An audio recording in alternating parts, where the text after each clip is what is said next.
1 கொரிந்தியர் 1ஆம் அதிகாரம் 27ஆம் வசனம். 1 கொரிந்தியர் 1:27 சேர்ந்து வாசிப்போம். 1 கொரிந்தியர் 1:27. ஞானிகளை வெட்கப்படுத்தும்படி தேவன் உலகத்தில் பைத்தியமானவைகளை தெரிந்து கொண்டார். பலமுள்ளவைகளை வெட்கப்படுத்தும்படி தேவன் உலகத்தில் பலவீனமானவைகளை தெரிந்து கொண்டார். தேவன் நம்மை தெரிந்தெடுத்ததற்கான காரணங்களில் ஒன்று, ஆண்டவர் சொல்றாரு, உலகத்தில் எதெல்லாம் யாரெல்லாம் தங்களை ஞானவான்கள் உயர்ந்தவர்கள் எங்களுக்கு தான் எல்லாம் தெரியும் அப்படின்னு நினைக்கிறாங்களோ அவர்களை வெட்கப்படுத்துவதற்காக உலகத்தில் அற்பமாய் எண்ணப்படுகிற நம்மை கர்த்தர் தெரிந்தெடுத்திருக்கிறார். எங்களால் தான் அதை செய்ய முடியும். எங்களை தவிர யாருமே செய்ய முடியாது. எங்களுக்கு தான் அந்த பலன் இருக்குது. நாங்கள் தான் எலிஜிபிள். எங்களுக்கு தான் அந்த கெப்பாசிட்டி இருக்குது அப்படின்னு சொல்லுகிற பலம் உள்ளவர்களை வெட்கப்படுத்தும்படி நம்மை ஆண்டவர் தெரிந்தெடுத்திருக்கிறார். அல்லேலூயா. நம்மெல்லாம் கொஞ்சம் பலவீனம் உள்ளவங்க தான். ஆண்டவருடைய தெரிந்தெடுப்பு பலவீனமானவைகளையும் ஆண்டவர் தெரிந்தெடுக்கிறார். ஏன் பலவீனமானவைகளை தெரிந்தெடுக்கிறார்? பலவீனத்தை வச்சு பலமுள்ளதை வெட்கப்படுத்துகிறார். பைத்தியத்தை வச்சு ஞானிகளையே வெட்கப்படுத்துகிறார். இவங்க எப்படி செஞ்சாங்க, இவங்களால எப்படி முடியும் அப்படின்னு சொல்லக்கூடிய அளவில் கர்த்தர் அவருடைய நாம மகிமைக்காகவே நம்மை தெரிந்தெடுக்கிறார். பலவீனமானவைகளை தெரிந்து கொண்டார். எதுக்காக? பலமுள்ளவைகளை வெட்கப்படுத்துறது. அப்போ பலமுள்ளவைகள் செய்கிறத விட கர்த்தர் தெரிந்தெடுக்கிற பலவீனமான பாத்திரங்கள் பலமுள்ளவைகள் செய்கிறத விட அதிகமாக செய்ய வைக்கிறார். ஆமென். உலகத்தில் கல்விமான்கள், பெரியவர்கள், அரசியல்வாதிகள், தலைவர்கள், உயர்ந்தவர்கள், அந்தஸ்தில், அறிவில், மேன்மையில், படிப்பில் எல்லாத்துலேயும் மேலே இருக்கிறவர்களை கூட ஒன்றுமே தெரியாத சிலரை ஆண்டவர் கையில் எடுத்து அவங்களே ஆச்சரியப்படுற அளவில் கர்த்தர் அற்புதமாய் பயன்படுத்துகிறார். அதான் நம்முடைய தேவனுடைய ஸ்பெஷாலிட்டி. ஆண்டவர் இருக்கிறதுல சிறந்ததை எடுத்து உபயோகப்படுத்துகிறவர் மாத்திரமல்ல, ஒன்றுமில்லாததை சிறந்ததாக மாற்றி உபயோகப்படுத்துகிற தேவன். ஆமென். சிறப்பானதையும் அவர் வைத்து உபயோகப்படுத்த முடியும், ஒன்றுமில்லாதவைகளையும் சிறப்பாக்கி அவைகளால் அவர்களை உபயோகப்படுத்த முடியும். பவுல் கல்வியில சிறந்தவன், சிறப்பான ஒரு பாத்திரம், அதை கையில் எடுத்து ஆண்டவர் உபயோகப்படுத்துகிறார். ஆனால் பேதுரு ஒன்றுமே தெரியாத ஒரு பாத்திரம். அவன் அடிக்கடி உணர்ச்சிகளுக்கு இடம் கொடுத்து அவன் விழுந்து போறவன், பலவீனமானவன். உலகத்தில் அவன் ஒரு பைத்தியக்காரன் போல மற்றவர்களால் எண்ணப்பட்டவன். பெந்தேகோஸ்தே நாளில் படிப்பறிவில்லாதவன் என்று இவனை குறித்து எல்லாரும் சொல்லக்கூடிய அளவில் அவனுக்கு கல்வியில் அவன் பெரிய ஞான உள்ளவன் அல்ல.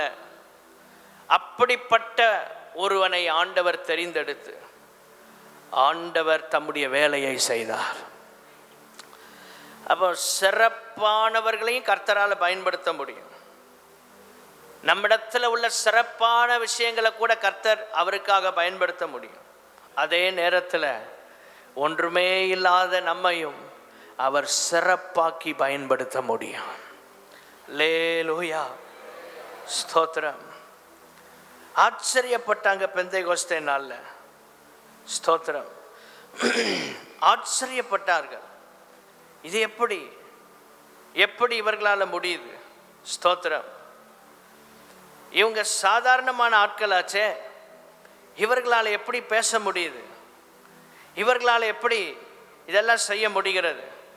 இவங்க கலிலேயர் அல்லவா? அப்போஸ்தலர் 2ஆம் அதிகாரம் 7-8 வசனங்களை பாருங்க. இவங்க கலிலேயர் அல்லவா?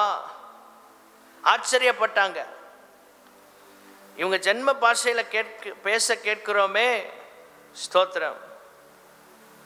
இவங்க தேவனுடைய மகத்துவங்களை பேசுகிறாங்க, ஸ்தோத்திரம். அப்போ சிலர் சொல்கிறாங்க, இவங்க மதுபானம் குடித்திருக்கிறாங்கன்னு அவங்கள பரியாசம் பண்ணாங்க. ஆண்டவுடைய வல்லமை இறங்குது, அபிஷேகம் இறங்குது. ஒரு கூட்டத்தால் அதை விளங்கி கொள்ள முடியலை. ஒரு கூட்டத்தால் அதை விளங்கி கொள்ள முடியலை. இன்றைக்கி நிறைய நேரம் உங்கள் ஜெபம், உங்கள் அர்ப்பணத்தை ஒரு கூட்டத்தால் விளங்கி கொள்ள முடியாமல் இருக்கலாம். அதை குறித்து பிரச்சனை இல்லை.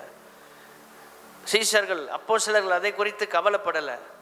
எழும்பி நின்று இவர்கள் பிரசங்கம் பண்ண கர்த்தர் அவர்களை பலப்படுத்தினார். கர்த்தர் அவர்களுக்கு தைரியத்தை கொடுத்தார். ஸ்தோத்திரம். ஆண்டவர் அவங்க கூட இருந்து பலத்த கிரியைகளை அன்றைக்கு அவர் செய்து முடித்தார். எல்லாரும் ஆச்சரியப்படுற அளவில் ஆண்டவர் அவங்களை எடுத்து பயன்படுத்தினார். ஸ்தோத்திரம். காரணம் என்ன? காரணம் என்ன? தேவனுடைய பிள்ளைகளே, அவங்க சுய பலத்தினால் அதை செய்யலை. ஆண்டவர் அவர்களை பலப்படுத்தினார். ஆண்டவர் அவர்களை பலப்படுத்தி, ஆண்டவர் நம்மளை பலப்படுத்தும் போது ஞானவான்கள் செய்கிறத விட அதிகமாக செய்யலாம். பலமுள்ளவர்கள் செய்கிறத விட பலவீனமானவர்கள் அதிகமானதை செய்வாங்க. காரணம், கர்த்தருடைய பலன் நம்மை நிரப்புகிறது. ஆண்டவருடைய பலன் நம்மை நிரப்புகிறது. ஸ்தோத்திரம். ஆவியாண்டிய பலன் உங்களை நிரப்பும் போது நீங்கள் எதையும் கர்த்தருக்காக சாதிக்க முடியும். ஆமென். ஸ்தோத்திரம். ஆண்டவருடைய தெரிந்தெடுப்பை பாருங்கள். சிறப்பானதையும் தெரிந்தெடுத்து யூஸ் பண்ணுவார், ஒன்றுமில்லாததையும் சிறப்பாக்கி அவரால் பயன்படுத்த முடியும். ஆண்டவர் அதுக்காகவே நம்மளை தெரிந்தெடுத்திருக்கிறார். ஞானிகளை வெட்கப்படுத்திடுவார், பலமுள்ளவைகளை வெட்கப்படுத்துவார். ஸ்தோத்திரம். தேவனுக்காக நாம் பயன்பட வேண்டும் என்கிற விருப்பம் இருக்கும் என்றால் நம்மை கர்த்தருக்காக அவர் பயன்படுத்த முடியும். அந்த வாஞ்சையை தான் கர்த்தர் பார்க்குறார். இன்னைக்கு உங்களிடத்துல பலம் இருக்கா இல்லையாங்கிறது பிரச்சனை இல்லை. ஞானம் இருக்கா, அறிவு இருக்கா, திறமை இருக்காங்கிறது முக்கியம் இல்லை. பயன்பட வேண்டும் என்கிற வாஞ்சை இருக்கும் என்றால் உங்களை சிறப்பாக்க அவரால் முடியும். எல்லாரும் கைகளை உயர்த்தி ஒரு சின்ன ஜெபம் பண்ணலாமா? ஆண்டவரே, உமக்காக எங்களை பயன்படுத்த எங்களை அர்ப்பணிக்கிறோம். ஆண்டவரே, ஸ்தோத்திரம். நாங்கள் எங்களுடைய இயலாமைகளை பார்த்துட்ருக்குறோம், பலவீனமாக இருக்கிறோம் அப்படின்னு நினச்சிட்ருக்குறோம். ஆனால் எங்களை நீங்கள் கையில் எடுத்து சிறப்பாக்கும் போது பலமுள்ளவர்கள் செய்கிறத விட பலவீனமான எங்களால் அநேக காரியங்களை உமக்காய் செய்கிற அளவில் எங்களை நீர் பலப்படுத்துவதற்காய் ஸ்தோத்திரம். வாய்களை திறந்து எல்லாரும் ஜெபிக்கலாமா? எங்களை நீர் பலப்படுத்துவதற்காக ஸ்தோத்திரம். ஆண்டவரே, ரபாலா கந்த ரபா கபா ரபா ரிகமலா கந்த ரபா லபா ரபா ரியாந்தலபா ஷபகம ரபா லபா ரபா ரியாத்தலபகம ரபா.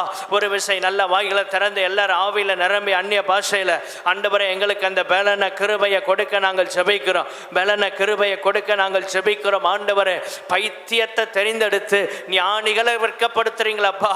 சாதாரணமானவங்களை தெரிந்தெடுத்து உமக்காக அற்புதமாய் பயன்படுத்துகிறீங்களே. நன்றி, நன்றி, நன்றி. நாங்கள் ஒரு நாள் எங்கள் இயலாமையை சொல்லி நாங்கள் ஒரு நாளும் உம்முடைய வேலையை செய்யாமல் தட்டிவிட முடியாது. எவராலும் ஆண்டவருக்காக பயன்பட முடியும். யார் தங்களை கர்த்தருக்காக அர்ப்பணிக்கிறார்களோ அவர்களை கர்த்தர் பயன்படுத்தவும் முடியும். கைகளை உயர்த்தி ஜெபம் பண்ணுங்க. எங்கள் இயலாமைகளை சொல்லி நாங்கள் ஒதுங்கிடக்கூடாது. பலவீனமானவைகளை கொண்டு தான் நீங்கள் பலமுள்ளவைகளை வெட்கப்படுத்துறீங்க. ஆண்டவரே, எங்களை போன்ற ஆட்களை பயன்படுத்தி தான் தேவராஜ்யத்தை நீங்கள் கட்டி கொண்டிருக்கிறீங்க. நல்ல வாய் திறந்து ஜெபம் பண்ணுங்க. பலவீனமான எங்களை, திறமை இல்லாத எங்களை, ஆண்டவரே ஸ்தோத்திரம், உலகத்தில் பைத்தியமாக எண்ணப்படுகிற எங்களை நீங்கள் தெரிந்தெடுத்ததை நோக்கம் உமக்காய் நாங்கள் பயன்படுவதற்காக கைகளை தட்டி இந்த கடைசி நாட்கள்ல உமக்காக நாங்கள் பயன்பட கிருபை தாரும்.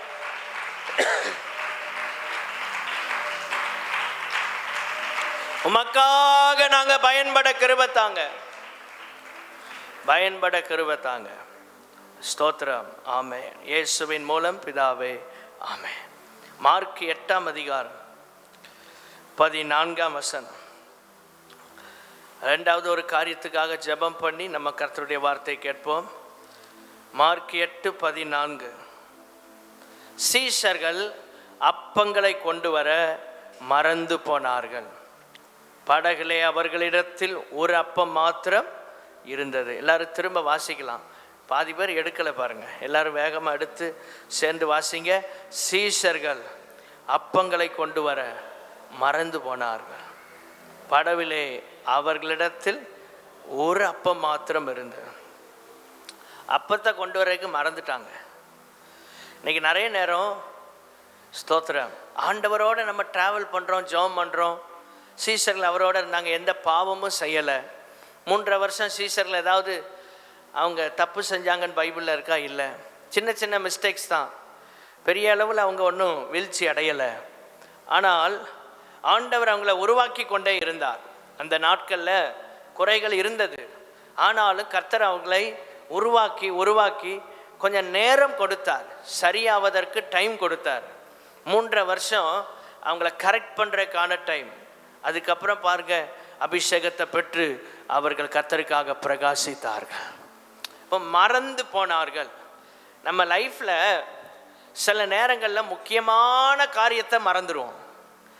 நீங்கள் அதுக்காக ஜெபம் பண்ணணும். ஆண்டவரே, உம்முடைய காரியங்களில், ஊழியங்களில் எங்களால் ஆண்டவரே ஏதாவது முக்கியமான காரியங்கள் எங்களுக்கு மறந்துடக்கூடாது, எங்களுக்கு ஞாபகத்தில் வைக்க கர்த்தர் உதவி செய்யும்.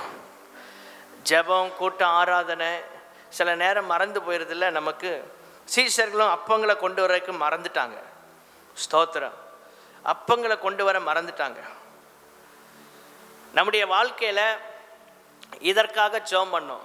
சில நேரம் முக்கியமாக எங்கேயாவது கூட்டம் இருக்கும், அன்னைக்கு மறந்துடுவாங்க. முக்கியமாக எங்கேயாவது அன்னைக்கு ஊழியத்துக்கு போக வேண்டியிருக்கும், அன்னைக்கு மறந்து உட்காந்துருவாங்க. இதுக்காக ஒரு ஸ்பெஷல் ப்ரேயர் நம்ம லைஃப்பில் ஏறெடுக்கணும். மறதி எல்லாருக்கும் வரும், தப்பு இல்லை. மறதியே இல்லைன்னு வைங்கள பிரச்சனை தான். எல்லாத்தையும் ஞாபகத்தில் வச்சுட்டு இருக்கக்கூடாது. மறக்க வேண்டியதெல்லாம் மறந்துடுங்க. நமக்கு நிறைய விஷயங்கள் டெய்லி மறந்துடும். நேற்று என்ன ட்ரெஸ் நம்ம போட்டு வந்தோன்னா ஞாபகம் இருக்காது, பிரச்சனை இல்லை, அதெல்லாம் ஒன்றும் இல்லை. நேற்று என்ன குழம்பு அப்படின்னா கூட நமக்கு ஞாபகம் இருக்காது, கொஞ்சம் யோசித்து தான் சொல்ல முடியும். திங்கக்கிழமை என்ன சாப்பிட்டீங்கன்னா நமக்கு சுத்தமாக ஞாபகம் இருக்காது. இதெல்லாம் தப்பு இல்லை. ஆனால் ஆண்டவுடைய காரியங்களை ஞாபகத்தில் வைக்க கர்த்தர் எங்களுக்கு கிருபை செய்யுங்க. ஆண்டவரை ஜெபம் பண்ணலாமா? எல்லாரும் கொஞ்சம் பாரத்தோட. சில நேரத்தில் முக்கியமான விஷயங்களெல்லாம் மறந்துடுறோம். ஆமென். எங்களுக்கு அந்த கிருபை தாங்க. சீஷர்கள் அப்பங்களை கொண்டு போறதுக்கு மறந்துட்டாங்க. நாங்கள் ஆண்டவரே உமக்காக செய்கிற காரியங்களை மறந்துடக்கூடாது. ஸ்தோத்திரம் ஆண்டவரே, எந்த டைமில் நாங்கள் எதை செய்யணும், எங்கே இருக்கணும் எங்களுக்கு ஞாபகப்படுத்தும். அதுக்கு தான் பரிசுத்த ஆவியாண்டிய பலன். சீஷர்கள் பரிசுத்த ஆவியை பெறதுக்கு முன்னால் அப்படி தான் இருந்தாங்க. முக்கியமானதெல்லாம் மறந்துடுவாங்க. ஆனால் பரிசுத்த ஆவி பெற்ற போது 9ஆம் மணி நேரத்தில் கரெக்டாக ஜெபம் பண்ண போகிறாங்க. ஜெப நேரத்தை மறக்கலை, ஆராதனை நேரத்தை மறக்கலை, கர்த்தருக்காக ஓடுகிற டைமை மறக்கல. இப்போ எல்லாரும் ஒரு விசை நல்ல கைகளை உயர்த்தி ஜெபம் பண்ணுங்க. எங்க வாழ்க்கையில நாங்கள் உமக்குரிய காரியங்களை மறந்துடக்கூடாது. ஆண்டவரே ஸ்தோத்திரம், நாங்கள் செய்த பொருத்தனைகளை மறந்துடக்கூடாது, எங்க பிரதிஷ்டைகளை மறந்துடக்கூடாது, எங்க அர்ப்பணத்தை மறந்துடக்கூடாது, எங்க ஜெப ஜீவியத்தை நாங்க மறந்துடக்கூடாது, ஆராதனை நேரங்களை மறந்துடக்கூடாது. ஹல்லேலூயா. ஊழியம் செய்கிற நேரத்தை மறந்துடக்கூடாது. கைகளை தட்டி கிருபையை கேளுங்க. இந்த சபையில நாங்க செய்யற ஊழியங்கள் உமக்கு அடுத்த காரியங்களை எல்லாம் நல்ல ஞாபகத்தில் வைத்துக் கொள்ள உதவி செய்யும். மறதி வரக்கூடாது. ஆவிக்குரிய காரியங்களை மறந்துடாதபடி ஆண்டவரே, உலக பாரங்கள், கவலைகள் எங்களை நெருக்கி ஆவிக்குரிய விஷயங்களை எங்க மைண்டை விட்டு எங்களுக்கு மறதி வந்துடாதபடி ஞாபகத்தில் வைத்துக் கொள்ள கிருபை தாரும்.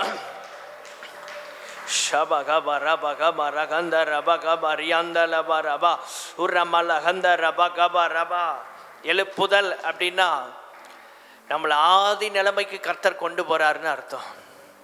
எதெல்லாம் செய்ததை விட்டோமோ, மறந்து போனோமோ, திரும்ப ஆண்டவர் ஞாபகப்படுத்துகிறார். கைகளை உயர்த்தி எல்லாம் கண்ணை மூடி இருக்கிற இடத்துல ஜெபம் பண்ணுங்க. நாங்கள் மறந்து போன விஷயங்களை கூட எங்களை ஞாபகப்படுத்துங்கப்பா. நிறைய காரியம் ஜெபத்தில் அப்பப்போ தீர்மானம் எடுத்தோம், மறந்துட்டோம், ஞாபகப்படுத்துங்க ஆண்டவரே. பொருத்தனைகள் செஞ்சோம், மறந்துட்டோம், ஞாபகப்படுத்துங்க ஆண்டவரே. ஊழியம் செய்வேன், இத்தனை ஆத்துமா ஆதாயம் பண்ணுவேன் அப்படின்னு இந்த வருஷத்தில் ஒரு தீர்மானம் எடுத்தோம், மறந்துட்டோம். ஆண்டவரே ஞாபகப்படுத்துங்க. எல்லாரும் ஜெபம் பண்ணுங்க. இந்த மறதி வரக்கூடாது. சீஷர்கள் மறந்து போனது போல நாங்கள் மறந்துடக்கூடாது. உமக்குரிய காரியங்களை நாங்கள் மறந்து போகாம ஞாபகம் வைத்து செய்ய கர்த்தர் கிருபை தாங்க ஆண்டவரே. ஞாபகத்தில் வைத்து செய்ய கர்த்தர் கிருபை தருவீராக. ஹல்லேலூயா, ஹல்லேலூயா.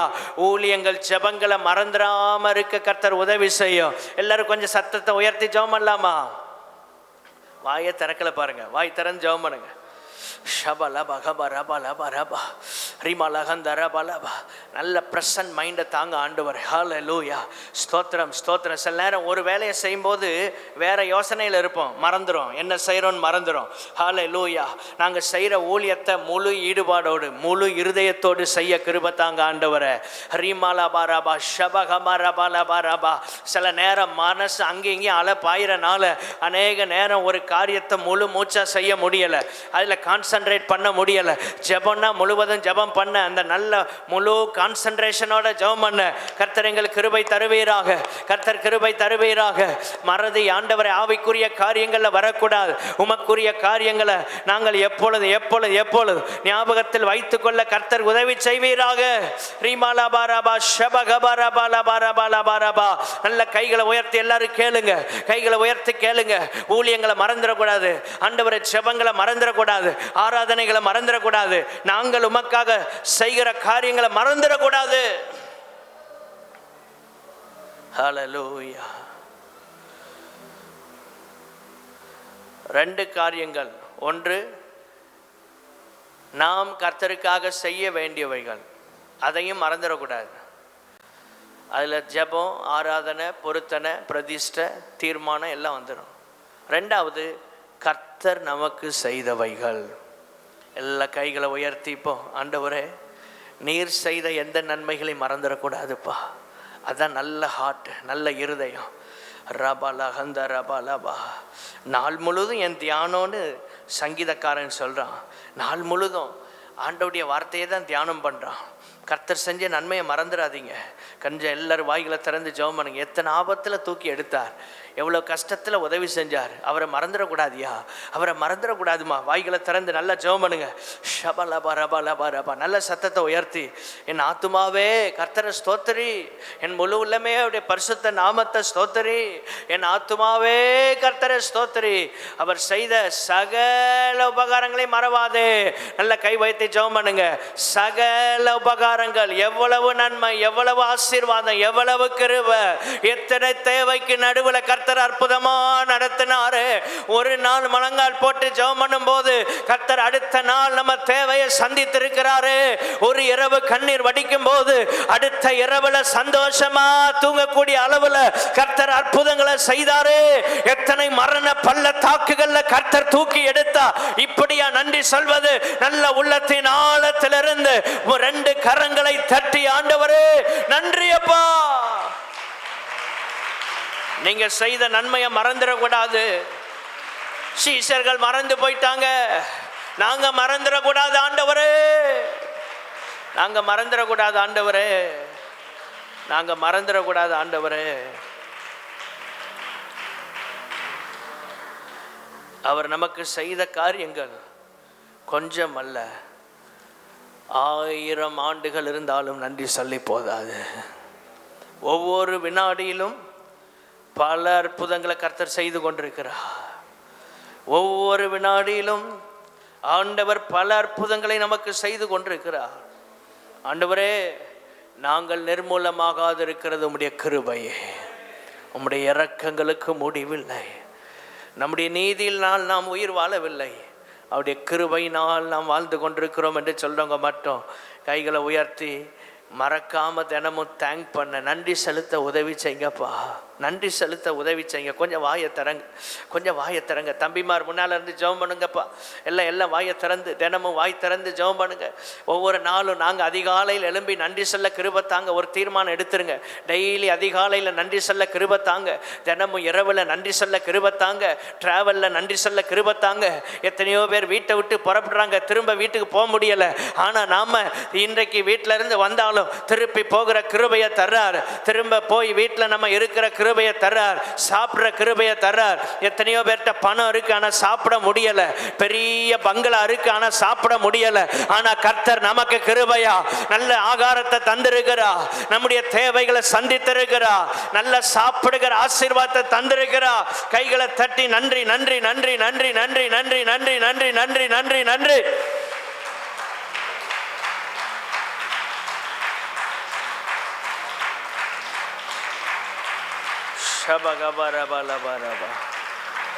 ஒவ்வொன்றுக்காக ஆண்டவருக்கு ஞாபகம் வைத்து நன்றி சொல்லணும். ஆண்டவருக்கு ஞாபகம் வைத்து நன்றி சொல்லணும். எல்லாம் கவனிங்க, பலிபீடத்தை பாருங்க. மருத்துவமனைகளுக்கு ஜெபம் பண்ண போகிறோம். சுகவீனமாக இருக்கிறவங்கள கடந்த வாரத்தில் போயிருந்தேன். எப்படியும் வாரத்துக்கு ஒரு நாள், ஏதாவது ஒரு டைம் இல்லை 2 வாரத்துக்கு ஒரு தடவையாக மருத்துவமனையில் ஜெபம் பண்ணுறதுக்கு ஆண்டவர் உதவி செய்வார். சில நேரம் பக்கத்தில் உள்ளவங்களும் ஜெபம் பண்ண சொல்லுவாங்க. அங்கெல்லாம் போய் பார்த்தா மக்கள் படுற கஷ்டம், சாப்பிட முடியலை, தூங்க முடியலை.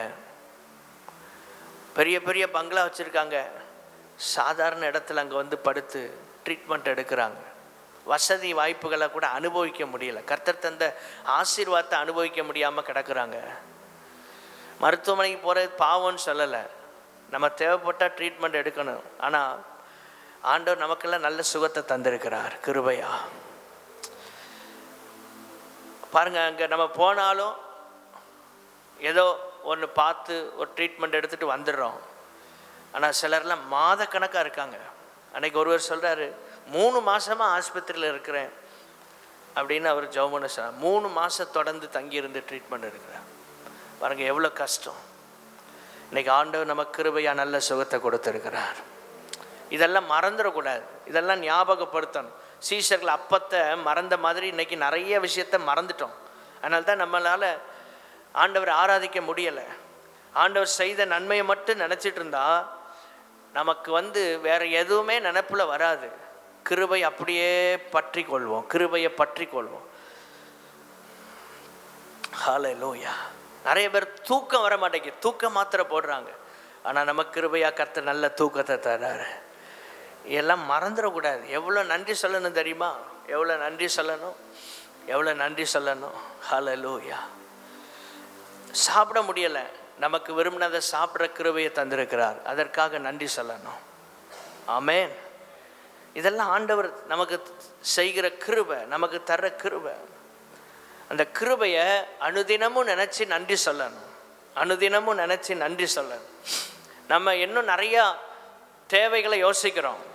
ஆனால் கர்த்தர் இதுவரை நம்மளை எவ்வளவு அற்புதமாக நடத்தி இருக்கிறார், எவ்வளவு அற்புதமாக நடத்தி இருக்கிறார். 103 சங்கீதம் 1-2 வசனங்கள் அதைத்தான் சொல்லுது. என் ஆத்துமாவே கர்த்தரை ஸ்தோத்திரி. உங்களை பார்த்து அடிக்கடி பேசிட்டே இருக்கணும். ஆண்டவர் இந்த காரியத்தில் என்ன அற்புதம் செய்யலையேன்னு ஒரு சோறு வரும்போது சொல்லுங்கள், என் ஆத்துமாவே கர்த்தரை ஸ்தோத்திரி. அப்போ இதுவரை எவ்வளோ உபகாரங்களை செஞ்சுருக்கிறார், எவ்வளோ உதவி செஞ்சுருக்கார், எவ்வளோ நன்மை செஞ்சுருக்காரு.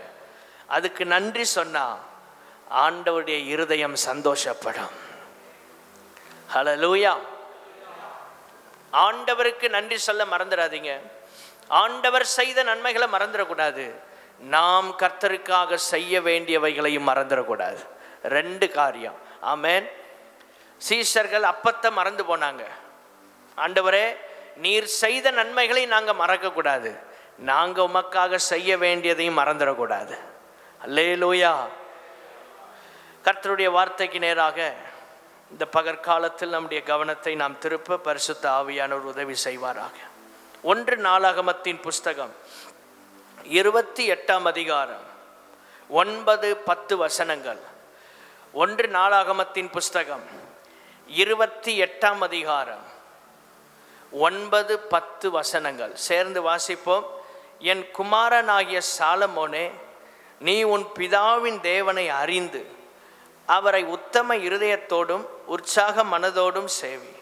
கர்த்தர் எல்லா இருதயங்களையும் ஆராய்ந்து நினைவுகளின் தோற்றங்களை எல்லாம் அறிகிறார்.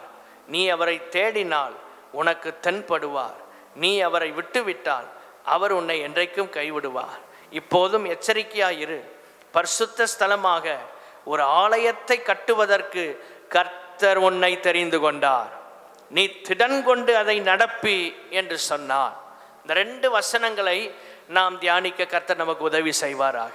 எல்லாரும் வேத புஸ்தகத்தை திறந்து வைங்க, குறிப்பெடுத்து கொள்ளுங்கள். சாலமோனுக்கு தாவீது கொடுக்கிற ஆலோசனை. தேவன் நமக்கு வசனங்களிலிருந்து அவ்வப்போது ஆலோசனைகளை கொடுத்து கொண்டே இருக்கிறார். அவர் பேசுகிற வார்த்தைகள் எல்லாம் நமக்கு ஆலோசனைகள். நாம் நடக்க வேண்டிய வழியை நமக்கு கர்த்தர் போதிக்கிறார். என்ன செய்யணும் அப்படிங்கிறத கர்த்தர் நமக்கு போதிக்கிறார். இன்னைக்கு நாம் என்ன செய்ய வேண்டும், எங்கெல்லாம் போகணும், இதெல்லாம் கர்த்தர் நமக்கு போதிப்பார். கர்த்தர் நமக்கு வழி நடத்துவார். ஸ்தோத்திரம். என் குமாரனாகிய சாலமோனே, முதலாவது குறிப்பு, தேவன் நமக்கு தருகிற சில ஆலோசனைகள், ஒரு 5 விதமான ஆலோசனைகள். ஒன்று, தேவனை அறிவது. நீ உன் பிதாவின் தேவனை அறிந்து. அப்போ தேவனை அறிகிற அறிவில் நாம் பெருக வேண்டும், நாம் வளர வேண்டும். தேவனை எப்படி நாம் அறிந்திருக்கிறோம்? அவர் நல்லவர்னு எல்லாருக்கும் தெரியும். அதை கடந்து நமக்கு என்ன தெரியும்? தேவன் சில சூழ்நிலைகளில் எப்படி செயல்படுவார், என் வாழ்க்கையில் இந்த பிரச்சனையில் ஆண்டவர் எப்படிப்பட்டவராக இருக்கிறார், இதெல்லாம் அறிந்து கொள்வதற்கு கர்த்தர் நமக்கு கிருபைகளை தரணும். ஹல்லேலூயா. என்னுடைய சிச்சுவேஷனில், என் சூழ்நிலையில் கர்த்தர் எப்படி இருக்கிறார், என்னை எப்படி நடத்த போகிறார், இதை அறியணும். என் தேவன் எனக்கு எப்படிப்பட்டவர்? நல்லவராக இருக்கிறார், வல்லவராக இருக்கிறார். ஒவ்வொரு சூழ்நிலைகளிலும் ஆண்டவர் நம்மை நடத்துவதற்கு அவர் உண்மையுள்ள தேவனாக இருக்கிறார். அவரை அறியணும். அவரை அறிவதுனா பைபிள் அறிந்து கொள்வது. இந்த வேதத்தை நல்ல வாஸ்தாதான் நீங்கள் தேவனை அறிய முடியும். தேவனை அறிய முடியும். வருஷத்துக்கு ஒரு முறையாவது முழு வேதாமத்தையும் வாசித்து முடிச்சிருங்க. இந்த ஃபாஸ்டிங் ப்ரேயரில் வந்திருக்கிறவங்களோட கர்த்தர் பேசுகிறார். இந்த 15வது நாள் உபவாச ஜபத்தில் வருஷத்துக்கு ஒரு முறையாவது, குறைஞ்சது ஒரு முறையாவது வேதத்தை வாசித்து முடிங்க. அவரை அறிந்து கொள்ளணும். வேதத்தை வாசிக்கும் போது நீங்கள் வேகமாக வாசிக்கலாம். ஆனால் பைபிளை தியானிக்கும் போது தான் நீங்கள் தேவனை அறிந்து அவருக்குள்ளே இன்னும் வளர முடியும். தேவனை நீங்கள் அறிந்து கொள்வதற்கு வசனங்களை தியானிக்க வேண்டும். தியானம் பண்ணுவது, நீங்கள் ஒரு குறிப்பெடுக்கணும். உங்கள் கையில் ஒரு நோட்டோ அல்லது ஒரு டைரியோ வச்சு தினமும் நீங்கள் மெடிடேட் பண்ணுற வசனங்களை எழுதுங்க. எழுதி அதிலிருந்து கர்த்தர் உங்களோட என்ன பேசுகிறாருன்னு பாருங்கள். இப்போ இந்த 2 வசனத்தை தியானம் பண்ணலாம், ஒரு வசனத்தை தியானிக்கலாம், ஒரு அதிகாரத்தை தியானிக்கலாம், ஒரு புஸ்தகத்தை தியானிக்கலாம். பல விதங்கள் இருக்கிறது. இப்போ ஒரு வசனத்தையும் தியானிக்கலாம். உத்தம இருதயம் அப்படின்னு வருது 9ஆம் வசனத்தில். அப்போ அந்த சென்டென்ஸ், உத்தம இருதயம்ங்கிற சென்டென்ஸ் எடுத்து நீங்கள் என்ன செய்யணும்? தியானிக்கணும். எப்படி தியானிக்கிறார்? உத்தம இருதயம் என்றால் என்ன? அப்போ பைபிளில் எங்கெல்லாம் உத்தம இருதயம் வருது அதெல்லாம் உங்களுக்கு தெரிந்ததை எடுத்து எழுதணும், தேடி பார்க்கணும். நீங்கள் பைபிளை தியானம் பண்ணிட்டீங்கன்னு வைங்களேன், உங்களை ஆண்டவருக்குள்ளே இன்னும் நீங்கள் பலப்படுத்தி கொள்ள முடியும், வளரலாம். அப்படி எடுத்து பார்க்கணும். ஸ்தோத்திரம். உத்தம இருதயம் தாவீதுக்கு இருந்தது, சாலமோனுக்கு இருக்கணும்னு சொல்கிறாரு. இதெல்லாம் பைபிளில் பார்க்கணும். உத்தமமாய் பின்பற்றின காலேப். அப்போ அங்கே போகணும். அந்த வசனம் தெரிஞ்சால் தான் அங்கே போக முடியும். பிரசங்கங்கள்லாம் நல்லா பண்ணுறதுக்கு இந்த மாதிரி கொஞ்சம் வசனங்கள் நமக்கு வந்துக்கிட்டே இருக்கணும். அந்த ஆவியாண்டிய துணையும் வேணும், அதே நேரத்தில் வேத அறிவும் வேணும். ரெண்டையும் விட்டுறக்கூடாது. ஒன்று லீடிங், நடத்துதல். அந்த நடத்துதல் இருந்தால் தான் கரெக்டாக அங்கேருந்து இங்கே ஜம்ப் ஆகி லீட் பண்ணி ஆண்டவர் கொண்டு வருவார். ப்ரிப்பரேஷன், அதில் தான் வேத வசன அறிவு இருக்குது. நல்ல பைபிளை வாசித்து நீங்கள் வேதத்தை தியானிச்சிட்டிங்கன்னா இந்த மாதிரி ஒவ்வொரு வசனத்துக்கு அங்கங்கே ஜோடு இருக்கும். அதை எடுத்து உள்ளே கொண்டு வந்து மெசேஜில் திணிக்கும் போது அது ஹைலைட் ஆகி அநேக இருதயங்களை டச் பண்ணும், அநேக இருதயங்களை அது தொடும். சமயத்துக்கு ஏற்ற வார்த்தைகளை சொல்ல கர்த்தர் எனக்கு கல்விமான்களின் நாவை தந்திருக்கிறார். அப்போ எல்லாத்துக்கும் அடிப்படை வேத தியானம். வேத தியானம், பைபிளோட நேரம் செலவழிக்கணும். உத்தம இருதயம் அப்படி எடுத்து நீங்கள் வாசிக்கணும். ஸ்தோத்திரம். இந்த உத்தம இருதயம் இருந்தால் என்னென்ன ஆசீர்வாதங்கள்லாம் வருது, காலேப் உத்தமமாக பின்பற்றினா, அவன் ஹார்ட் உத்தமமாக இருந்தான், அவனுக்கு என்ன ஆசீர்வாதம் கிடைச்சி எழுதணும். கடைசியா இதிலிருந்து ஆண்டவர் என்னோட என்ன பேசுகிறார் அதையும் எழுதணும். வேத தியானம் அதில் தான் முடிவடையணும், உங்கள் அர்ப்பணத்தில் முடியணும். இன்னைக்கு கர்த்தர் நான் வாசித்த வேத பகுதியிலிருந்து அல்லது நான் தியானித்த இந்த வேத பகுதியிலிருந்து என்னோட என்ன பேசினார், ஆண்டவர் நமக்கு ஒரு மெசேஜ் அதில் வச்சிருப்பார். இதுதான் வேதத்தை தியானிக்கிற முறை. நிறைய இருக்கு, ஒரு நாள் அது தனியாக நடத்துகிறேன். நிறைய முறைகளை ஸ்தோத்திரம் இருக்கிறது வேத தியானத்தில். 1-2 மெத்தடில் பல முறைகள் இருக்கு. ஸ்தோத்திரம். இது பொதுவான ஒன்று நான் உங்களுக்கு சொல்லியிருக்கிறேன். தேவனுடைய பிள்ளைகளே, இப்படி நீங்கள் எடுத்து எடுத்து வசனத்தை தியானிக்கும் போது தான் உங்களோட கர்த்தர் பேசுவார். தேவனை அறிய முடியும். ஆமென். தேவனை அறிய முடியும், தேவனை அறிய முடியும். ஆண்டவர் என்னோட என்ன பேசுகிறார். இப்போ ஒரு வேத இந்த ஒரு சாப்டர், இந்த அதிகாரத்தை எடுத்து நீங்கள் பார்க்கும்போது தியானிக்கிறீங்கன்னா முதல்ல பார்க்கணும் ஆண்டவரை குறித்து என்ன சொல்லப்பட்டிருக்கு. தியானிக்கும் முறையை நான் சொல்கிறேன். தேவனை குறித்து என்ன சொல்லப்பட்டிருக்கிறது. அப்போ இங்கே என்னெல்லாம் சொல்லப்பட்டிருக்கு தேவனை பற்றி நீங்கள் எடுக்கணும். இந்த அதிகாரத்திலிருந்து எடுக்கணும், எடுத்து எழுதணும் வரிசையாக. தேவன் யார், அவரை குறித்து என்னெல்லாம் சொல்லப்பட்டிருக்கு. அவர் நம்மளை கைவிடாதவர், அவரை தேடும்போது அவர் நம்மை கைவிட மாட்டார். 9ஆம் வசனத்தில் இருக்கு. அப்போ அவரை விட்டு அவரும் விட்டுருவார். அப்போ நம்மை கைவிடாத தேவன் எப்பொழுது, அவரை தேடும் போது. இப்படி ஒவ்வொன்றா நம்ம எடுக்கணும். ஸ்தோத்திரம். இப்படி தான் நம்ம கற்றுக்கொள்ளணும். கற்பனைகளை கை கொள்ளணும், இப்படிலாம் போட்டிருக்கு. தேவன் என்னோட என்ன பேசுகிறார், தேவன் யார், அவரை குறித்து என்னென்ன சொல்லப்பட்டிருக்கிறது.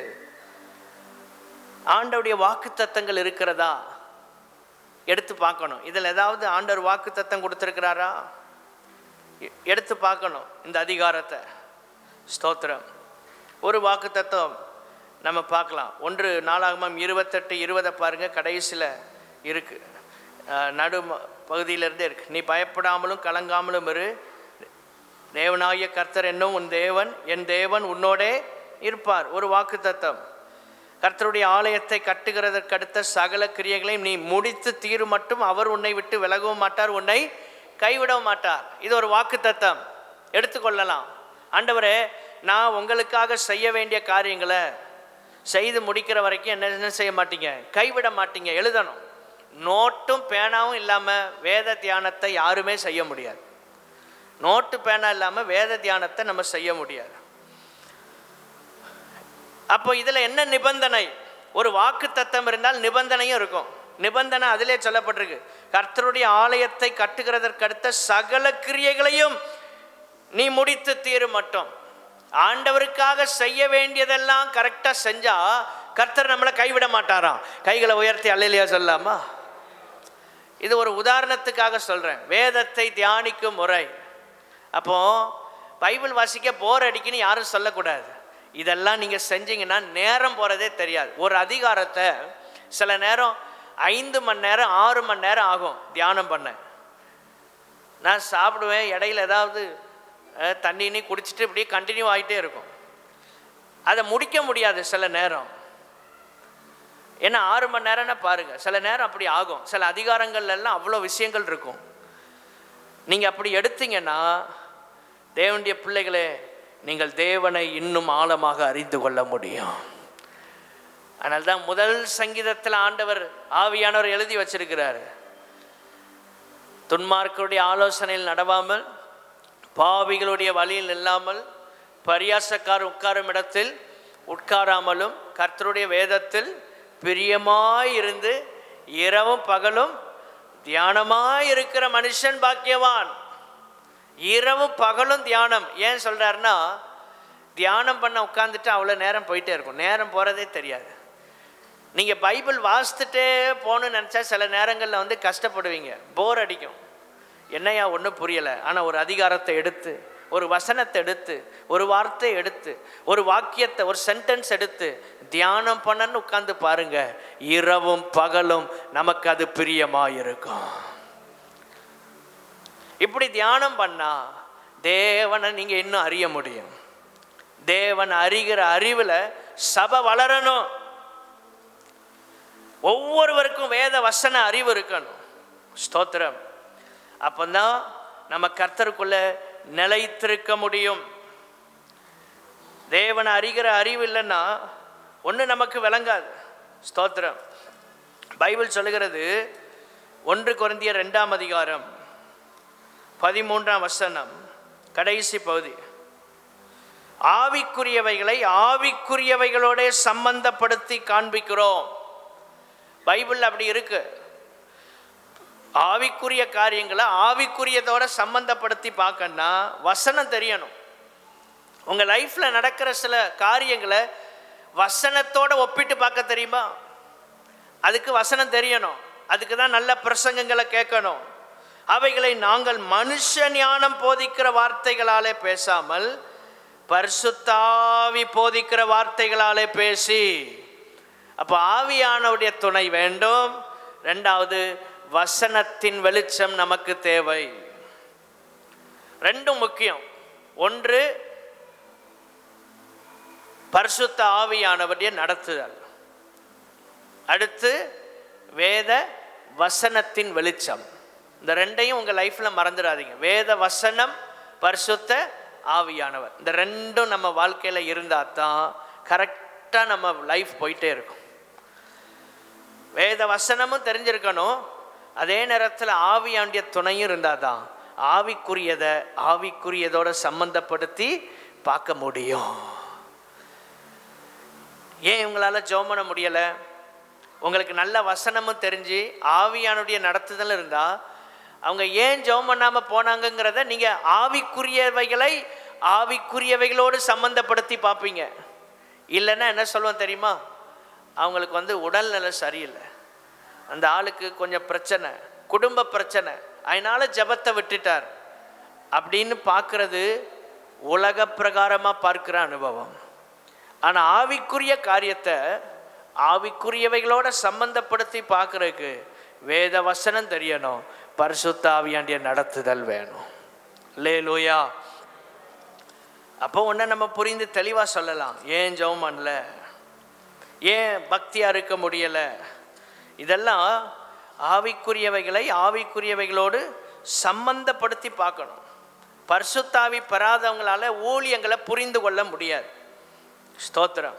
ஊழியம் செய்யும் போது பரிசுத்தாவியாண்டிய நிறைவு வேண்டும், நிறைவு வேண்டும். பரிசுத்தாவின் அபிஷேகம் பெறலைன்னா ஒரு காரியத்தை உலக பிரகாரமாக தான் பார்ப்பாங்க, உலக பிரகாரமாக தான் பேசுவாங்க. ஏன் சில நேரம் பெந்தைகோஸ்தே சபைகளை மற்றவங்களால புரிந்து கொள்ள முடியலைன்னா ஆவியானவுடைய நிறைவு அவங்களுக்கு இருக்காது.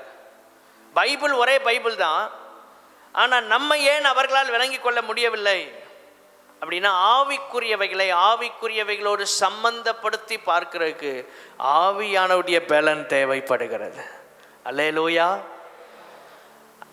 ஏன் அந்நிய பாஷை பேசுகிறீங்க? சிலருக்கு அது புரிய மாட்டேங்குது. சபையிலலாம் அந்நிய பாஷை பேச வேண்டாங்கிறாங்க, பைபிள் நல்லா தெரிஞ்சவங்களே. அப்போ வேதத்தின் வெளிச்சம் அவங்களுக்கு இருக்குது, ஆவியாண்டிய நடத்துதல் இல்லை. இந்த ரெண்டும் வேணும். அப்போ தான் உங்கள் லைஃப் ஆசீர்வாதமாக இருக்கும், உங்கள் வாழ்க்கை பிரகாசிக்க முடியும். தேவனை அறிகிற அறிவிலே எல்லாரும் ஜெபம் பண்ணலாம். ஆண்டவரே, நாங்கள் வளர கர்த்தர் எங்களுக்கு கிருபை தாரும். எல்லாரும் வாய்களை திறந்து கேளுங்க. உம்மை அறிகிற அறிவில் நாங்கள் வளரணும் ஆண்டவரே. இந்த கடைசி நாட்களில் ரபால கந்த ரபாலபா ஷபகமர கந்த ரபாலபா ரபா எல்லாரும் வாய்களை திறந்து எங்கள் ஒவ்வொருவரையும் கர்த்தர் அப்படி மாற்றுவீராங்க. எங்கள் சபையில் இருக்கிற எல்லாரும் ஆண்டவரே உம்முடைய வசனத்தை அறிகிற அறிவில் வளரணும், வேதத்தை தியானிக்கிறதில் வளரணும். ஆண்டவரே, மணிக்கணக்காக உட்காந்து பைபிளோட நேரம் செலவழிக்க கர்த்தர் கிருபை தருவீராக.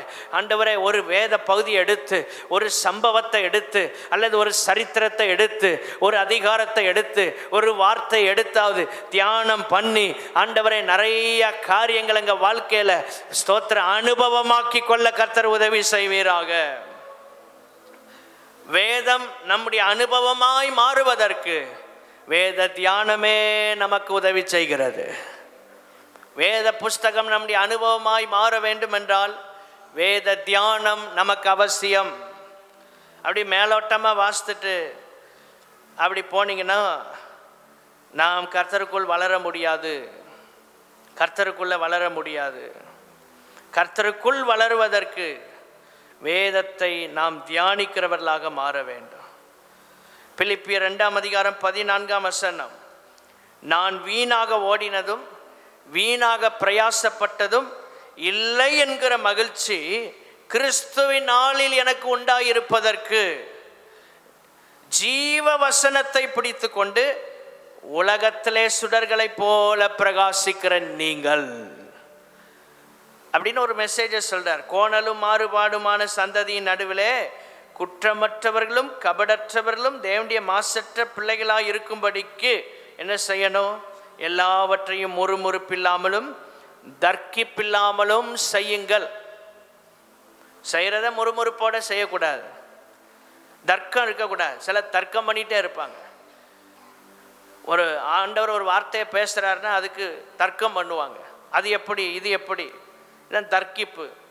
இப்படி செஞ்சால் நம்ம பிரகாசிக்க முடியாது. பைபிள் சொல்கிறது, யார் பிரகாசிக்கிறாங்களா சுடர்களை போல? ஜீவ வசனத்தை பிடித்து கொண்டவர்கள். எல்லாரும் சொல்லுங்க, யாரு? ஜீவ வசனத்தை பிடித்து கொண்டவங்க தாங்க ஷைன் பண்ண முடியும் ஊழியத்தில். வசனத்தை விட்டுட்டு சார் கர்த்தர் என் கூட பேசினாரு அப்படின்னு வசனத்துக்கு மாறா போனால் பிரகாசிக்க முடியாது. ஆண்டவர் ஒருபோதும் பைபிள் வசனத்துக்கு மாறா பேச மாட்டார். இந்த ஆவியாண்டிய நடத்துதல்னு வர்றதில்ல, இதில் கவனமாக இருக்கணும். ஆவியானவர் நடத்துகிறாருன்னு வசனத்துக்கு எதிராக போகக்கூடாது. வசனத்துக்கு உட்பட்டு தான் கர்த்தர் கிரியை செய்வார். ஏனென்றால் இந்த வசனமே தேவனாகிய கர்த்தர் தான். அந்த வார்த்தை மாம்சமாகி, அப்போ யார் அந்த வார்த்தை? இயேசு கிறிஸ்து. இயேசு கிறிஸ்து என்கிற வார்த்தை அதான் மாம்சமாகி உலகத்துக்கு மனிதனாக வர்றார். அவருக்கு எதிராக ஒரு நாள் கிரியை செய்ய மாட்டார். கைகளை உயர்த்தி அல்லேலூயா சொல்லாமா? அப்போ இந்த வார்த்தை கர்த்தராகிய இயேசு கிறிஸ்து, இந்த வார்த்தையை கொண்டு தான் ஆவியானவர் நம்மளை நடத்துறாருங்க. அதை மறந்துடாதீங்க. இந்த வார்த்தையை கொண்டு தான் கர்த்தர் நம்மளை நடத்துறாரு. ஜீவ வசனத்தை உறுதியா பிடிச்சா உலகத்துல சுடர்களை போல பிரகாசிக்கலாம். ஆண்டவருக்காக எழும்பி பிரகாசிப்பதற்கு வேத வசனத்தை நம்ம பிடித்து கொள்ளணும். வேத வசன அறிவு இருக்கணும். தேவனை அறிகிற அறிவு என்றால் என்ன? ஸ்தோத்திரம். வேத வசனத்தின் அறிவு. தேவனை அறிகிற அறிவு என்றால் என்ன? ஸ்தோத்திரம். தேவன் எப்படிப்பட்டவர் என்பதை வேதத்தின் மூலமாக நாம் அறிந்து கொள்ள முடியும். அவருடைய கிரியைகள் எப்படிப்பட்டது, இதெல்லாம் எங்கே தான் தெரியும்? வேத வசனத்தை வாசிக்க வாசிக்க. ஸ்தோத்திரம். ஆண்டவர் நம்மோடு கூட பேசுகிறார். ஹல்லேலூயா. எல்லாம் பைபிளில் தான் இருக்கு. அப்போ தேவனை அறிந்து கொள்ள வேண்டும். தேவனை ஆழமாக இன்னும் அறிந்து கொள்ள வேண்டும். அதற்கு டைம் எடுங்க. சாலமோனுக்கு தாவீது சொல்றான், நீ தேவனை அறிந்து கொள்பா, நீ தேவனை அறிந்து கொள். ஏன் ஞானம் வேணும்னா தேவனை அறிவதற்கு ஆண்டவர் ஞானத்தை தரணும். தேவனை அறிவதற்கு ஞானம் வேணும். அந்த கிருபை இருக்கணும். ஸ்தோத்திரம். பரிசுத்த ஆவியானவரை நம்ம பெறும்போது ஆண்டவரை குறித்த அறிவு நமக்கு இன்னும் பெருகிட்டே இருக்கும். ஆண்டவரை குறித்த அறிவு பெருகும். தாவீது சரியா சொல்லலாம், நீ உன் பிதாவின் தேவனை அறிந்து. இது நடந்தால் தான் மற்ற காரியங்களை செய்ய முடியும். ஜனங்களை நடத்துறதுக்கு, ஜனங்களை புரிந்து கொள்றதுக்கு ஞானத்தை கேட்ட சாலமோன் தேவனை சரியானபடி அறியாம போயிட்டான். அந்த ஞானத்தை வச்சு முதல்ல தேவனை இன்னும் ஆழமா அறிந்திருக்கலாம். அவன் செய்கிற காரியத்துக்கு தான் ஞானத்தை கேட்டானே தவிர, ஆண்டவரே நான் வாழ்றதுக்கு உங்களை அறியணுமே. இன்னைக்கு முதல்ல நம்ம எதுக்கு தேவன்கிட்ட ஞானத்தை கேட்கணும்னா, உங்களை அறிவதற்கு எனக்கு ஞானத்தை தாரு ஆண்டவரே, உங்களை அறிவதற்கு எனக்கு ஞானத்தை தாரு. கவனிக்கிறீங்களா? உங்களை அறியணும். நான் செய்கிற காரியத்துக்கு ஞானம் ரெண்டாவது, என்னுடைய ஆக்ஷன்ஸ் ரெண்டாவது, என்னுடைய செயல்பாடுகள் அது ரெண்டாவது காரியம். முதல்ல உங்களை அறியணுமே, உங்களுக்குள்ள நான் வாழணுமே. நீர் எப்படிப்பட்டவர்? தாவீது 40 வருஷம் இன்னைக்கு இஸ்ரேல் தேசத்தில் அவனுடைய ஆட்சி காலத்தை பொற்கால ஆட்சின்னு சொல்கிறாங்க. கோல்டன் இயர்ஸ், 40 வருஷமும் பொற்கால ஆட்சின்னு தாவீது குறித்தான் சொல்கிறாங்க. ஏன் தெரியுமா? தாவீது தேவனை நல்லா அறிந்திருந்தான். யார் தேவனை நல்லா அறிகிறாங்களோ அவர்கள் செய்கிற காரியங்களும் ஆசீர்வாதமாக இருக்கும். ஒருவருடைய ஊழியம் வெற்றி அடையணும்னா அவர் முதல்ல தேவனை நல்லா அறியணும். தேவனை அறிய அறிய அறிய அறிய ஆண்டவர் நாம் நடக்க வேண்டிய வழியை நமக்கு அறிவிப்பார். ரெண்டாவது, உத்தம இருதயம். ரெண்டாவது கொடுக்கிற ஆலோசனை உத்தம இருதயம். ஆண்டவரே, இந்த ஹார்ட் எங்களுக்கு தாங்க. ஸ்தோத்திரம். இன்டிகிரிட்டி, அதுதான் உத்தமம். உள்ளும் புறமும் ஒன்று போல் இருப்பது. ஸ்தோத்திரம். சிலர் மனசில் ஒன்று நினைப்பாங்க, வாயில் ஒன்று வரும், அதுவல்ல உத்தமம். காலேப்னா உத்தமம்னு ஏன் சொல்லியிருக்கு? அவன் மனசில் நினைக்கிறது அவன் பேசுகிறதும் ஒன்றாக இருக்கு. ஆமென், ஸ்தோத்திரம். சிலர் வெளியில் ரொம்ப அன்பாக விசாரிக்கிற மாதிரி இருக்கும், ஆனால் உள்ள வித்தியாசமாக இருக்கும். அதுதான் உத்தமம் இல்லாத அனுபவம். இந்த உத்தம இருதயம் யாருக்கு இருக்கோ அவங்கள கர்த்தர் ஆசீர்வதிப்பார். உத்தம இருதயம், அந்த ஹார்ட்டை பார்த்து தான் ஆண்டவர் நம்மளை உயர்த்துகிறதும் உயர்த்தாததும் அதில் தான் இருக்கு. மூன்றாவது அங்கே சொல்லப்பட்டிருக்கு உற்சாக மனம். ஆண்டவர் ஆராதிக்கிறதுக்கு அங்கே சொல்லப்பட்டிருக்கு, முதல்ல தேவனை அறியணுமா, ரெண்டாவது உத்தம இருதயம் வேண்டுமா, மூன்றாவது உற்சாக மனம். எல்லாரும் சொல்லுங்க, என்ன மனம்? உற்சாக மனம். உற்சாகம் இல்லாமல் கர்த்தரை ஆராதிக்க கூடாது. ஆண்டவர் ஆராதிக்கும் போது உற்சாக மனதோடு ஆராதிக்கணும். ஆமென். கைத்தட்டினா சத்தம் வரணும். ஓரளவு நம்மளால் எவ்வளோ பலத்துக்கு கொடுக்க முடியுமோ அவ்வளோ பலன். ஸ்தோத்திரம். அப்போ உற்சாக மனம், ஆண்டவருக்குரிய காரியங்களை செய்யறதுக்கு அந்த மனசோட சேவிங்கிறாரு சாலமோனே. நீ ஆண்டவர் ஆராதிக்கிறது எப்படி இருக்குன்னா உற்சாக மனதோட செய்கிறதா இருக்கணும். நீ 1000 பலி செலுத்தினாலும் சரி, நீ எவ்வளோ ஆராதிச்சாலும் அது உற்சாக மனதோட இருக்கா. ஆண்டவருக்காக செய்கிற காரியங்கள், ஜபங்கள், ஊழியங்கள் உற்சாக மனதோடு செய்ய கிருபை தாங்க ஆண்டவரே. ஹல்லேலூயா. நான்காவது ஆண்டவர் சொல்ற, தாவீது சொல்றான், நான்காவது காரியம், நாலாவது ஆலோசனை என்னன்னா, தேவன் என்னை நன்றாய் அறிந்திருக்கிறார் என்கிற அறிவு நமக்கு இருக்க வேண்டும். அதை எப்படி சொல்றாரு பாருங்க. கர்த்தர் எல்லா இருதயங்களையும் ஆராய்ந்து நினைவுகளின் தோற்றங்களை எல்லாம் அறிகிறார். இந்த அறிவு வேணும். சாலமோனே, நீ மக்களை அண்டர்ஸ்டாண்ட் பண்ற மாதிரி உன்னை தேவன் நன்றாக அறிந்திருக்கிறார் என்பதை நீ அறிந்திருக்க வேண்டும். நம்ம நினைக்கிறது, நம்ம செய்கிறது, நம்ம பார்க்கிறது, நம்ம பேசுறது, இதெல்லாவற்றையும் கர்த்தர் அறிந்திருக்கிறார். இந்த அறிவு இருக்கணும். சாலமோனே எவ்வளோ அழகாக சொல்லி கொடுக்குறான் பாருங்க. அவன் தான் தகப்பன் தாவீது. இதெல்லாம் சொல்லி கொடுத்து போறான். எப்படி நீ உன்னுடைய ஜனங்களை நீ அறிந்திருக்கிறாயோ அது போல உன்னை அறிந்திருக்கிற ஒரு தேவன் இருக்கிறார். ஆமென். ஆண்டவரே, எங்களையும் நீர் அறிந்திருக்கிறீர், என்னை நன்றாய் அறிந்திருக்கிறீர். கர்த்தர் தான் நம்மளை நல்லா அறிந்திருக்கிறார். அவருக்கு மறைவா நம்ம எதையுமே செய்ய முடியாது.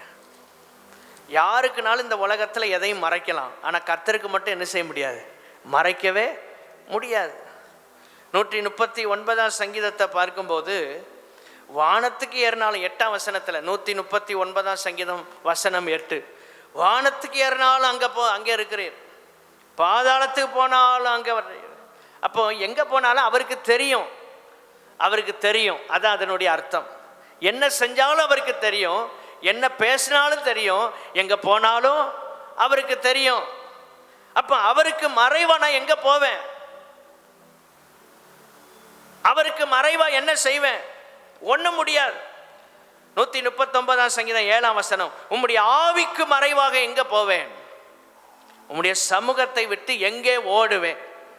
எங்கே போனாலும் உமக்கு தெரியும் ஆண்டவரே. ஸ்தோத்திரம். நம்ம லைவ் லொக்கேஷன் ஷேர் பண்ணால் என்ன செய்யும்? ஸ்தோத்திரம், குறிப்பிட்ட நேரங்கள் ஷேர் பண்ணலாம். நம்ம எங்கே போகிறோங்கிறது நம்ம யாருக்கு அனுப்புகிறோமோ அவங்க பார்த்துக்கலாம். சரி, இந்த இடத்துல போயிட்டுருக்குறாங்க. இப்போ ஒரு ட்ரெயினில் வர்றோம், அந்த ட்ரெயினில் உள்ள அந்த பிஎன்ஆர் நம்பர் நினைக்கிறேன், அதெல்லாம் போட்டால் மொபைல்லே பார்த்துக்கலாம் ட்ரெயின் எப்போ எந்த பக்கம் வருது. சில வருஷத்துக்கு முன்னாடிலாம் தாத்தா ஊருக்கு போயிட்டு சில நேரம் ட்ரெயினில் வருவாங்க.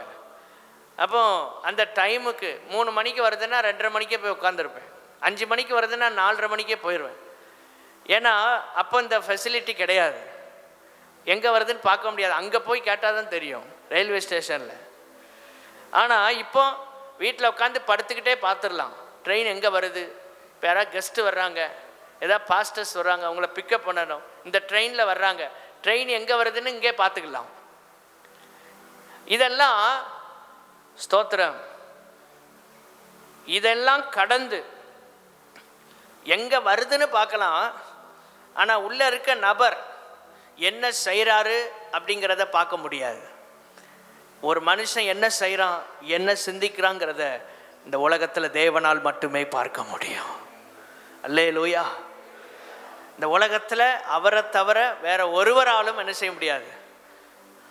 அப்போ நம்மை நன்றாய் அறிந்தவர் கர்த்தர். இந்த அறிவு எனக்கு மிகுந்த ஆச்சரியமும் எனக்கு எட்டாத உயரமா இருக்கு. எட்டாத உயரம். இன்னைக்கு என்னென்னமோ கண்டுபிடிக்கிறாங்க. இன்னைக்கு பாருங்க, உலகம் எங்கேயோ போகுது, ஆனால் இதை யாரும் கண்டுபிடிக்க முடியுமா? ஒரு மனுஷன் மனசில் என்ன நினைக்கிறாங்கிறத தேவனால் மட்டுமே கண்டுபிடிக்க முடியும். ஆமென். எட்டாத உயரமாய் இருக்கிறது. சமுத்திரத்தின் கடையாந்திரத்தில் போய் தங்கினாலும் அங்கேயும் உம்முடைய கை என்னை நடத்தும், உங்கள் வலதுகரம் என்னை பிடிக்கும். வெளிச்சமோ இருளோ எதுவும் கர்த்தருக்கு மறைக்க முடியாது. அவர் எல்லாத்தையும் பார்க்குறார். இந்த அறிவு நமக்கு இருக்கணும். ஐந்தாவது ஒரு ஆலோசனை, திடன் கொண்டு தந்த வேலையை செய்வது. எல்லாரும் சொல்லுங்க, திடன் கொண்டு. இதுதான் சாலமோனுக்கு தாவீது கொடுத்த நிறைய ஆலோசனைகளில் ஒரு 5 காரியம். நிறையா சொல்கிறாரு, அதில் ஒரு 5 தான் இன்னைக்கு நம்ம பார்த்துருக்கோம். திடன் கொண்டு. ஏன்னா அதைரியப்படுத்தக்கூடிய காரியங்கள் வரும். நீ வேலையை செய்யும் போது எல்லாரும் உற்சாகப்படுத்துவாங்கன்னு சொல்ல முடியாது. ஆனால் நீ திடன் கொள், எச்சரிக்கையா இரு. ஏன்? ஆலயத்தை கட்டுறதுக்காகத்தான் உன்னையே கர்த்தர் ராஜாவா கொண்டு வந்திருக்கிறார். கைகளை உயர்த்தி அல்லேலூயா சொல்லாமா? ஆண்டவுடைய வேலையை செய்யணும், தரிசனத்தை நிறைவேற்றுவதற்காகத்தான் கர்த்தர் இந்த சபையில் இப்போ என்ன ஊழியக்காரனா வச்சிருக்கிறார். உங்களை ஆண்டவர் இந்த சபையில் கொண்டு வந்திருக்கிறார் என்றால் தேவனுடைய ராஜ்யத்தை கட்டுவதற்காக, தேவன் இந்த சபை கொடுத்த தரிசனத்தை நிறைவேற்றுவதற்காக. எச்சரிக்கையாரு தாவீதே, சாலமோனே அப்படின்னு தாவீது சொல்றார். பரிசுத்த ஸ்தலமாக, சாதாரண மடம் மாதிரி இல்லை, பரிசுத்த ஸ்தலமாக ஒரு ஆலயத்தை கட்டணும். இந்த ஆலயம் பரிசுத்த ஸ்தலம். தேவனுடைய மக்கள் வந்து யார் வேண்டுமானாலும் வந்து ஜெபம் பண்ணி தேவ பிரசன்னத்தை உணரணும். இந்த ஆலயம் தேவ நாம மகிமைக்கென்று கட்டப்படுவதற்காகத்தான் உன்னை தெரிந்து கொண்டார். நீ அந்த வேலையை திடன் கொண்டு நடப்பீங்கிறார். திடன் கொண்டு நீ தைரியமா செய். ஆண்டவருடைய ஊழியத்தை நம்ம எல்லாம் தைரியமா செய்யணும். கைகளை உயர்த்தி அல்லேலூயா சொல்லாமா? தைரியமா செய்யணும். எதுக்காக ஆண்டவர் நம்மளை செலக்ட் பண்ணார்? அவருடைய வேலையை நாம் செய்வதற்காக. இந்த கடைசி நாட்களில் இன்னும் 1 மாதம்தான் இருக்கு. இந்த மாதம் வேகமாக ஓடிடும். இன்னும் சில நாட்கள் தான் இந்த மாதத்தில் இருக்கிறது. இந்த சில நாட்களுக்குள்ள ஒரு 1.5 மாதம் இருக்கு. ஆண்டவரே, உங்கள் தரிசனம் நிறைவேற சில ஆத்துமாக்கள் ஆதாயம் பண்ண எனக்கு கிருபைத்தார். எல்லாத்தையும் சொல்லிட்டு கடைசியாக எச்சரிக்கையாக இருந்து ஒரு வார்னிங் கொடுத்து சொல்கிறாரு. உன் பேர் பிரஸ்தாபத்துக்காக உன்னை ஆண்டவர் கொண்டு வரலப்பா, அவருடைய ஆலயத்தை கட்டுறதுக்காக தான் உன்னை கொண்டு வந்திருக்காரு. ஆண்டவர் நமக்கு தந்த ஞானம், கிருபை, மேன்மை, படிப்பு, அந்தஸ்து, உயர்வு, வேலை, பணம், வருமானம், குடும்பம், இதெல்லாம் எதுக்காக தெரியுமா? ஆண்டவுடைய வேலையை செய்கிறதுக்காக. எல்லாரும் சொல்லுங்க, ஆண்டவுடைய நம்ம நினைக்கிறோம் ஆண்டவர் நமக்கு தந்த பணம், வருமானம், வேலை, பிஸ்னஸ் எல்லாம் என் குடும்பத்தை நல்லா செட்டில் பண்ணுறதுக்கு, அதெல்லாம் ஆண்டவர் செய்வார், இல்லாமல் இல்லை. ஆனால் பிரதான நோக்கம் என்னவென்றால் ஆண்டவருடைய வேலையை நாம் நடப்பிக்க வேண்டும், ஆண்டவருடைய வேலையை நாம் செய்ய வேண்டும். ஆண்டவரே, சாலமோனுக்கு நீங்கள் அன்னைக்கு பேசுனீங்கப்பா, திடன் கொண்டு வேலையை நடப்பின்னு. இன்னைக்கு எங்களோட பேசுகிறீங்க, திடன் கொண்டு நீர் தந்த வேலையை இந்த சபையில் செய்ய கிருபை தாரும் என்று சொல்லி இருக்கிற இடத்தில் எழுந்து நிற்போமாக.